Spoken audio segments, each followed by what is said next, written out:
Welcome to the fourth episode of the DailyFlip podcast. I'm your host, Alex. Today we're going to be flipping through some of the top stories, including, can the conservative legal movement stop Biden's student relief plans? A story about a federal court ruling on gender identity, as well as a nice piece here at the end. The art market is heavily segmented. Magnus Riesch.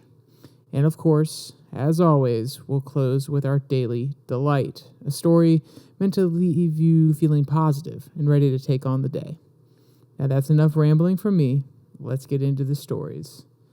The first one we have here is, can conservative legal movement stop Biden's student debt repayment plan?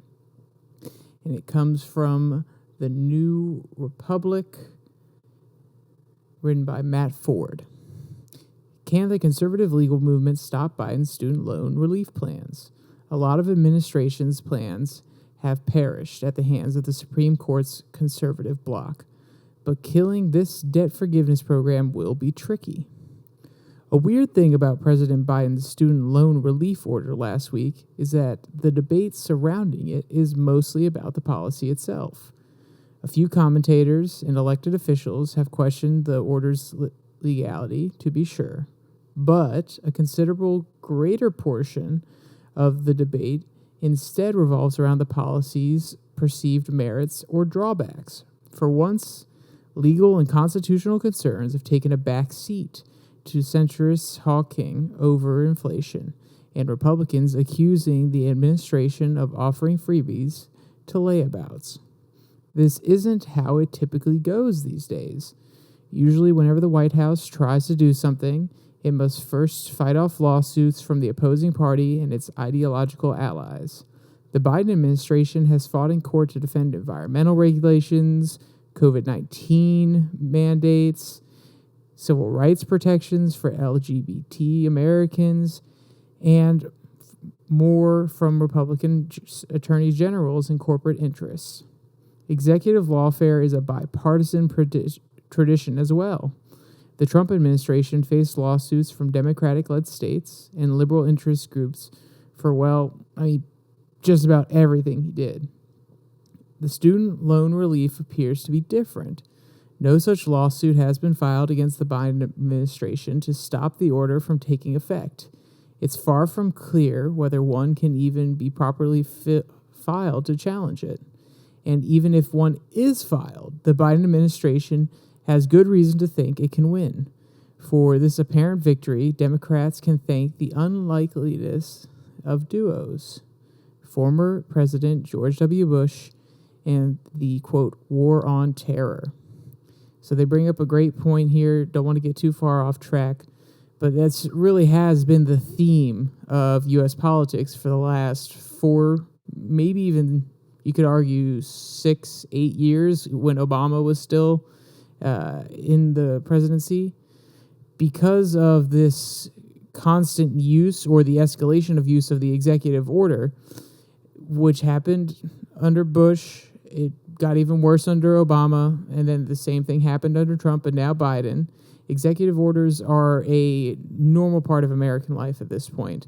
It's a lot of centralized power that is being placed in the executive. It's been happening ever since the 40s when Roosevelt was in office during the Depression. But we see it continually ramping up. So the solution from the party that is not in power, that is not in the executive, is, okay, let's find legal grounds and fight it. And that's why Trump appointing justices to the Supreme Court, as well as Biden doing the same, and during his first 2 years as president, have been major talking points. Because nowadays, they can only resort to having this battle fought in the legal arena. And that's why the legal arena has become so much more politicized. The legal arena, the judicial branch, is supposed to be removed. It's supposed to try to be objective where it can. Obviously, every judge has their own opinions, but over time, it has more become a battle of, are you appointing a constitutionalist, or are you appointing a more liberal justice? Are you looking for a justice who reads the Constitution as it was meant to be read when they first wrote it, or someone who's willing to use precedent and other such changes in the words or changes in circumstances to kind of find a new way to interpret the legislation as it was written. So this is extremely important, and he brings up a great point. And I said that I wasn't going to get too far off on this one, and of course I did. So let's get back to the article. From where does Biden claim the power to wipe away so much student debt? The White House pointed to the Higher Education Relief Opportunities for Students Act of 2003, or better known as the HEROES Act for short. The law sprang from the September 11th attacks, a temporary measure passed by Congress in 2001 to allow the president to waive certain student loan requirements for those affected by the attacks. In 2003, Congress passed a broader version of the law in light of the then ongoing wars in Afghanistan and Iraq, and the large number of U.S. service members who would have to repay loans while serving overseas. Though it was temporary at first, Congress later extended it in 2005 and then made it permanent in 2007. What does that sound like? That's always how it goes. Oh, we're going to put a temporary measure in place. 20 years later, oh, well, we might as well ratify it at this point. We might as well keep it going and make it permanent.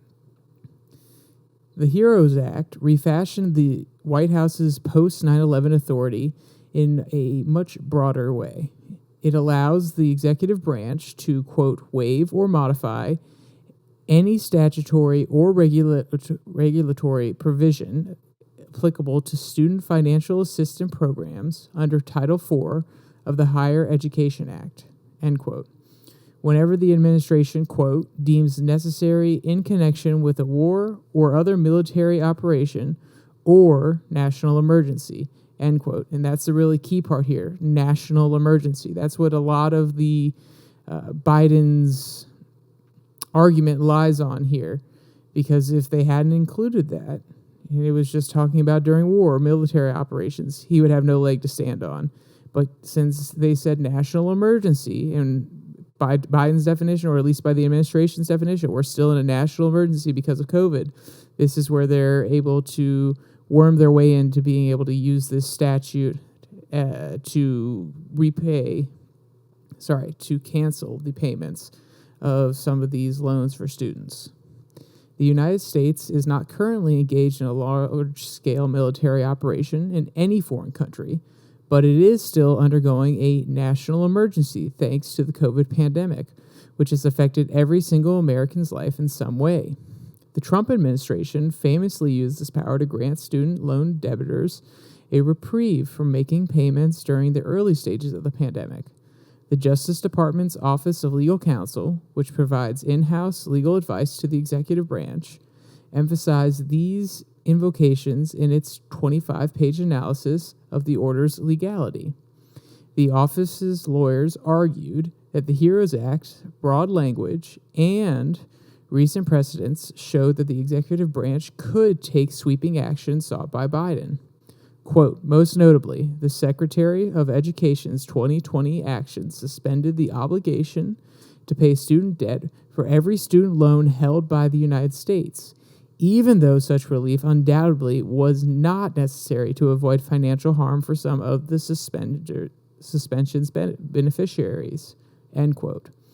The office concluded, quote, this applications of the HERO Act, two of which were implicitly approved by Congress, plainly reflect an understanding that the statute affords flexibility for the Secretary to enact prolific waivers and modifications that extend beyond the particular hardships they aim to prevent, end quote.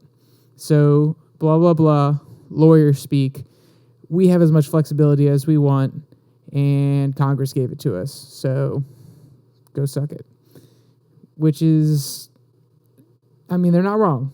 It's just a very classy way of saying it. They could have whittled that down a little bit, but I get it. They're supposed to be lawyers, and it's supposed to all be shrouded in fancy language. Not everyone is persuaded. Almost 100 House Republicans sent a letter to Speaker Nancy Pelosi last week where they derided Biden's order as, quote, an illegal act by a president desperate for a political win, end quote. National Review's Rich Lowry complained that the, quote, legal justification for Biden's move is so brazenly pretextual that it might make even Saul Goodman blush, end quote. The Wall Street Journal's editorial board fumed that, quote, there has never been an executive action of this costly magnitude in peacetime, end quote, and claimed, quote, nothing comes close to this $500 billion or more executive coup, end quote. If only their blood pressure got this high when Biden's predecessor almost got several members of Congress and former Vice President Mike Pence killed last year. So, why hasn't anyone hauled the Biden administration into court to stop it? One problem for any potential lawsuit is finding a plaintiff. Times Magazine reported this week that conservative legal activists are currently searching for someone who might have standing to challenge the order in court. But that requires someone who suffered some kind of legal cognizable injury from Biden's order. The debtors themselves aren't good candidates. For one, nobody with student loans is going to sue the Biden administration so that they pay more for them. And even if they did, it would be strange to argue that loan forgiveness is a, quote, injury in any sense of the word. Times, citing conservative lawyers, floated some hypothetical litigants who might be able to bring a challenge. Among the prospective plaintiffs are student loan servicers, which act as a middleman between the federal government and the debtors themselves. It's unclear how they would get injured in any way by this particular change in federal regulation. Another alternative offered by the magazine would be a borrower who makes more than $125,000 a year and therefore doesn't qualify for the order's relief. Means-tested programs have generally survived such scrutiny before. There would be little incentive to keep means testing benefits if they hadn't. It was also suggested that one of the chambers of Congress could have standing to challenge it, but that would require Republicans to win control of one of them first. So it sounds like there's not really a good option here. I don't think that the Republicans are going to get their way on this one unless they find someone who is directly hurt by this executive order. And as they just laid out there, I don't see many situations where that can happen. But then again, something can come out. People may get creative. So we'll see. It'll kind of unfold here in the next month because he just announced this on Friday. It's Wednesday at this point. So it's been less than a week. We'll see. They'll find a way. Other typical avenues of executive lawfare are likely to be useless. An increasingly common tactic is for the state attorneys generals to sue the opposing party's president to stop some sort of executive action by arguing that it somehow affects the state's interests. No Republican attorney general has tried to attack Biden's order on these grounds, however. Their state university systems are still getting the student loans money, after all. Biden's order only affects the debtors' repayments to the federal government. It is healthy and normal to hold presidents accountable when they do something that goes beyond the bounds of federal law or constitutional power. At the same time, it's also refreshing to be able to debate a policy decision on its merits. So much of our political system is now channeled through the courts that is often feels like the merits and the drawbacks of a particular policy item get subsumed by arcane questions of administrative law. Some of this can be blamed on the atrophy of Congress's lawmaking ability. Some can be traced to the federal court's willingness to intervene in these disputes more often. Whatever the cause, it is less than ideal for basic democratic governance. It's still possible, of course, that some litigant backed by a conservative legal movement somehow manages to persuade a Trump-appointed federal judge in Texas that Biden's order harmed them in some way, after conservatives used the state's abortion bounty law to do an end around the federal civil rights laws and the Supreme Court's precedents at the time. So anything is still possible. But for now, it's nice to see the nation debating whether something the president did is a good idea instead of whether 5 justices on the Supreme Court will actually allow it to happen, which is a good point. This is a conversation I had with my professor of English my first year at college, which is, do we really want to have a system that encourages people to just go to the legal system, the judicial system, before actually talking about a policy and seeing whether people actually want it, and is it going to be effective at solving what it says it's going to solve or helping the people that says it's going to help? So it is nice that we're actually having a values conversation, and people have to come to the table and they can't hide behind, oh, well, it's illegal. They actually have to say why they think it's not okay, and they have to have well-formed, rational arguments. Now, does that mean that they're not going to find a way to challenge it legally? No. There's always a loophole. There's always a workaround, just like they were talking about with the Texas law. So we'll see. We'll see how it all pans out here soon.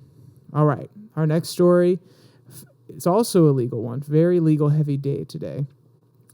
And this is focused around a federal court ruling on gender identity upends civil rights law.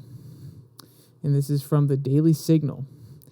In a shocking and first-of-its-kind reading of more than 30 years old disability law, a federal judge ruled that the distress that results from being a person feeling that he or she is the wrong sex is a disability that must be accommodated under the Americans with Disabilities Act. If the opinion is left to stand, it would open the door for those who consider themselves transgender and feel clinically distressed to receive public accommodations in bathrooms, locker rooms, prisons, and same-sex housing, and more. U.S. Circuit Judge Dina Gribben-Motz of the Fourth Circuit Court of Appeals wrote the majority opinion for the divided 3-judge panel in Williams v. Kincaid, holding that under the American Disabilities Act, gender dysphoria is, quote, a disability. Judge Pamela Harris joined Mott's opinion to form the majority. The ADA is a civil rights law that prohibits discrimination against individuals with disabilities in all areas of public life, including employment, education, transportation, and in places that are open to the general public, aka public accommodations. So what's the practical impact of this decision? It means that those with gender dysphoria, an incongruence between someone's gender identity and assigned sex, end quote, that results in, quote, clinically significant distress, end quote, as the American Psychiatric Association defines it, are not only protected from discrimination because of this so-called ability, but they are entitled to reasonable accommodation for it.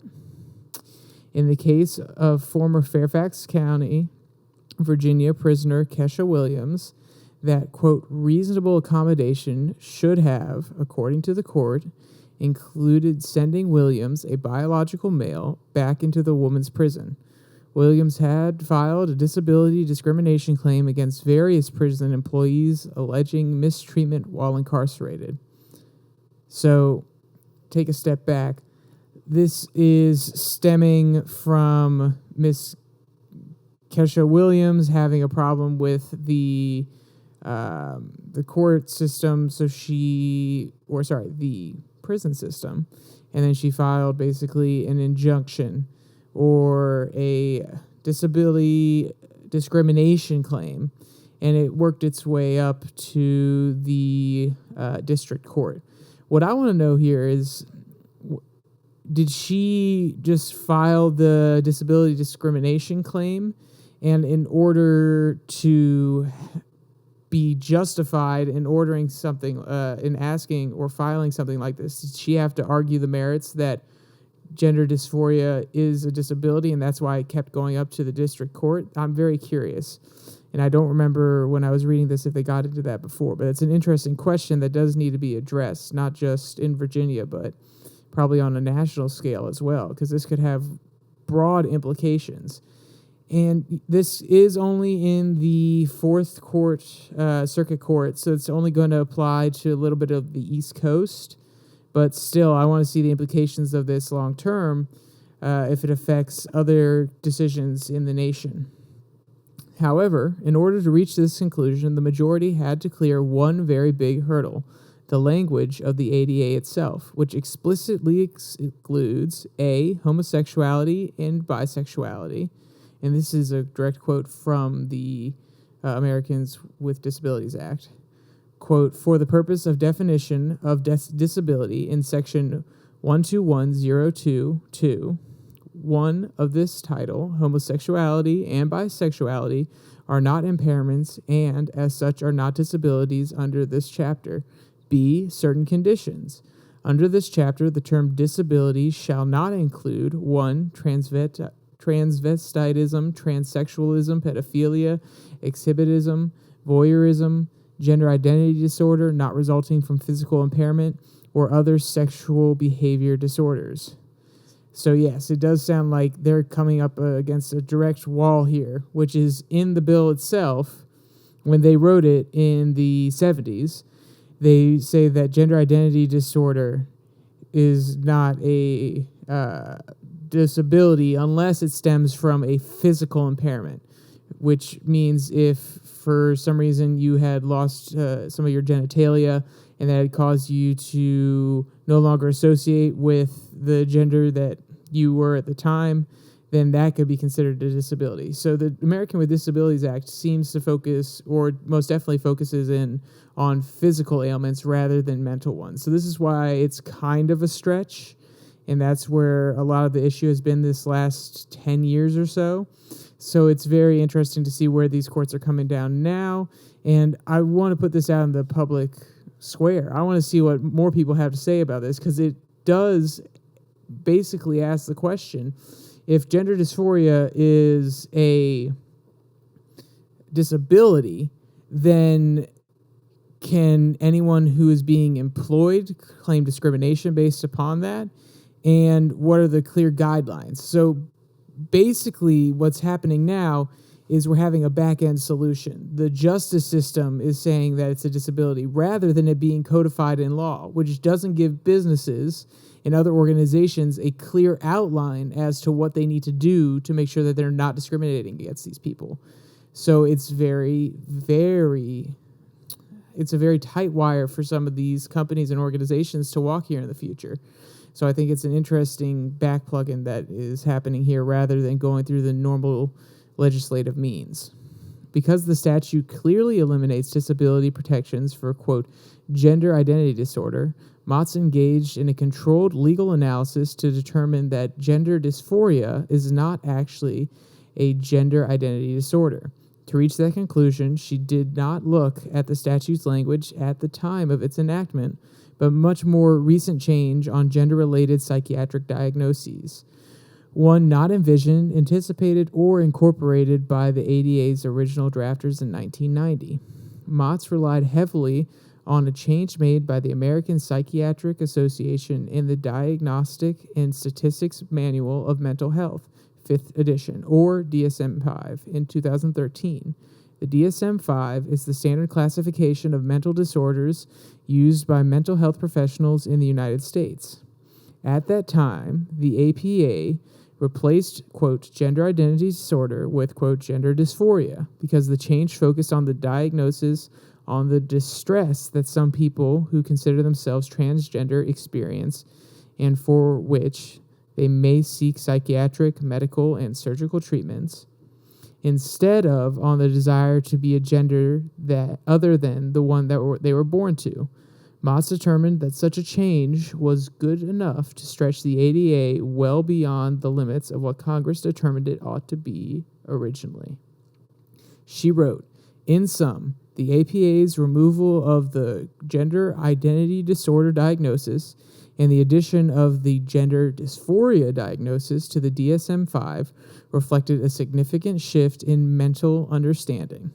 The obsolete diagnosis focused solely on cross-gender identification, the modern one on clinically significant distress. Put simply, while the older DSM pathologized the very existence of transgender people, the recent DSM-5's diagnosis of gender dysphoria takes it as a given that being transgender is not a disability and affirms that a transgender person's medical needs are just as deserving of treatment and protection as anyone else's. So, back to the author of the article here. In sum, if you're, quote, distressed about being transgender, then you're entitled to all the accommodations you'd like in public life, whether in bathrooms, locker rooms, prisons, or same-sex housing. The illogical conclusion, of course, is that transgender individuals who might be perfectly at ease with their underlying biological sex are not entitled to accommodations at all. As to how they will play out in modern America, one thing is for sure: it will be messy. So yeah, I do think it leaves an interesting loophole, which is she focuses in her decision more about the distress you feel as a transgender person. So if you're not a distressed transgender person, does that mean you don't have the right, or you don't have the ability to claim that you're being discriminated against? Maybe I'm being very ignorant here, but that's what it sounds like, because they're talking about the DSM-5 and gender dysphoria as the distress you feel as a transgender person. So does that mean you can't have gender dysphoria if you're not distressed? And does that mean that you're therefore don't have a disability, which means you're not protected under the law? I just think it's a very interesting hole that they're leaving here. The court has not only established the possibility that employers, schools, prisons, hospitals, and other entities will have to make judgment calls on when an accommodation is required and when it isn't, it also creates a loophole for those who consider themselves transgender, who might want to demand future accommodations, but who may not, in reality, experience any distress at all. In his well-reasoned dissent, Judge A. Marvin Quattlebaum pointed out that the case was really a matter of simple statutory construction, and that the majority's ruling wasn't supported by the law's text when it was enacted. He wrote, "As Williams noted, some organizations have removed the phrase gender identity disorder from their publications altogether, and clarified that distress and discomfort from identifying with a different gender from the gender assigned at birth constitutes gender dysphoria, not a gender identity disorder. But even if Williams is correct about such changes in understanding, linguistic drift cannot alter the meaning of the words in the ADA when it was enacted at that time. The meaning of gender identity disorder included gender dysphoria, as alleged by Williams. Under basic principles of statutory construction, Williams' ADA claim should be dismissed. When the ADA was signed into law, gender identity disorder was understood to include what Williams alleges to be gender dysphoria," end quote. So this also ties back into the last story, when I was talking about judges that take the law as it was intended when it was written versus ones who try to frame it in a modern point of view. And I think that could be a little bit dangerous just because words do change. 30 years ago, gay was a slur. Now it's embraced by the community. And 50 years ago, it meant happy. If you go back and watch some videos or advertisements, they say, "have a gay old day," or something to that effect. So if they want to have a modern solution to a modern problem, or a problem that can be defined better in modern terms, since we know more about it, then we need to pass legislation now rather than trying to interpret previous legislation into a modern viewpoint. At least that's my opinion. So I would agree with Quattlebaum here, at least in the way he phrased it and looking at the law as it was intended then versus what we want it to say now. Back to the article. While the decision only directly covers those entities within the Fourth Circuit Court of Appeals, Virginia, North Carolina, South Carolina, Maryland, and West Virginia, the court's opinions has fanned the flames of controversy over transgender rights on a greater scale. And it is also a prime example of why Textualism, the interpretation of the law based on the ordinary meaning of words as they were understood at the time of the law's enactment, matters. Oh, well, look at that. The author agrees with me a little bit. All right, so then we have one more story here. And this one strays a little bit different. I normally haven't, or at least until this point, have not talked about art. But it also talks about NFTs, so a little bit of digital currency in there for some of my digital currency or investing fans. So this one comes from Kitco. The art market is heavily segmented. Magnus Riesch. The art market is heavily skewed towards a few artists who are good at networking, said Magnus Riesch, an art economist and author.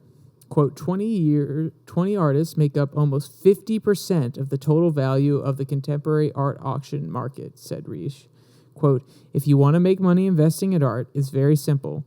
Buy one of the big household names. Riesch gave the examples of Andy Warhol, Jeff Koons, Damien Hirst as being household names. He added that when it comes to investing in big names, there are nuances. A green Warhol sells for less than a red Warhol, he said. A Basquiat from 1981 sells for more than Basquiat's in his later days, end quote. Also, quote, it comes down to little nuances in getting access to those prime works, the top of the top of the top, end quote. According to Riesch, quote, 99.99% of artists, end quote, are not a good investment. Riesch spoke with David Lin, anchor and producer at Kitco News. NFTs, non-fungible tokens, are records on a blockchain corresponding to assets. Often, NFTs are digital works of art. The merge, which depicts the orbit of two spherical planets, is the most expensive NFT ever sold at a price of $91.8 million. Quote, the NFT world is bizarre, said Riesch, who authored the book How to Create and Sell NFTs. Quote, there's only one reason why people buy NFTs, and that's because they want to make money, end quote. Because NFTs are linked to a blockchain, the proponents claim that they are difficult to hack and counterfeit. Thus, NFTs have a built-in security feature that verifies their authenticity. Quote, NFTs are here to stay because the technology can revolutionize the art world, said Riesch. Quote, when you buy an artwork in a secondary market, what they show you in order to prove its authenticity are invoices from the gallery that they originally bought it from. Invoices are paperwork, and they can be forged. NFTs can solve this. I believe that in the future, every artwork that leaves the studio of an artist will be registered as an NFT, end quote. Being a successful artist. For those considering a career in art, Riesch's research shows that the social networks matter more than skills or training as an artist. Quote, if you don't make it into one of the central networks within your first 5 to 10 exhibitions in your career, you will not make it as an artist, end quote, said Riesch. Quote, we looked at all different other factors, such as colors of paint, subject, material, age of the artist, and so on. But what really mattered for success of the artist is the network that he is in, end quote. Riesch added that, quote, there is only one network that leads to success, and that network consists of a few galleries and a few museums, end quote. He specified that, quote, 9 of the top 10 institutions in this one central network are in New York, end quote. Which is so interesting that the art market is so centralized in New York. I mean, it makes sense. A lot of artsy creative types go to New York, and there's probably a few networks in LA or San Francisco, the California area. But the fact that 9 out of 10 of the major museums are there in New York, that is extremely centralized, and it's extremely sad. So I wonder if, along with making it easier to identify whether products are legitimate, which is what one of the key parts that Riesch liked about NFTs. I wonder if it would also make the art world more accessible, in that more people, a wider variety of people have both access to the NFTs and also the ability to create new art. So we'll see how that pans out. I did have a political cartoon that I thought was quite funny. And it says 2024, Trump with baggage. It has Trump down at the starting line with a whole bunch of baggage. And then the next panel says Trump without baggage 2024. And it's just DeSantis. So if you want to see that, it will be linked into the description with all these other stories. But before we go, we got to do the Daily Delight just to make you leave in a good mood. So this one comes from Gossamer is Awesomer, and it was posted on the Fox News 8, which is North Carolina news. Utter pups at NC Aquarium get cute names after vote. Core Beach, North Carolina. Here are some cute names for some cute pups. On Tuesday, the North Carolina Aquarium at Fort Fisher decided to name 3 of the otter pups at the location. After 2 weeks of voting, with the numbers totaling more than 14,000 entries, the name that the community chose for the female trio of small clawed otter pups is Stella, May, and Celine. The names all have meanings, as well as Stella being Latin for star, May is for the tide goddess of water, and Celine being Greek for the moon. The otter pups were born on May 21st. And you can also check out the new otter pups by reservation at the aquarium. And there are a few different cute videos here and one cute photo showing off the little trio. So like I said, if you want to see those, link is also in the description. It will bring you to the Flipboard magazine. All right. Thank you, everybody, for listening. Only one more thing to say. Stay safe. Don't die.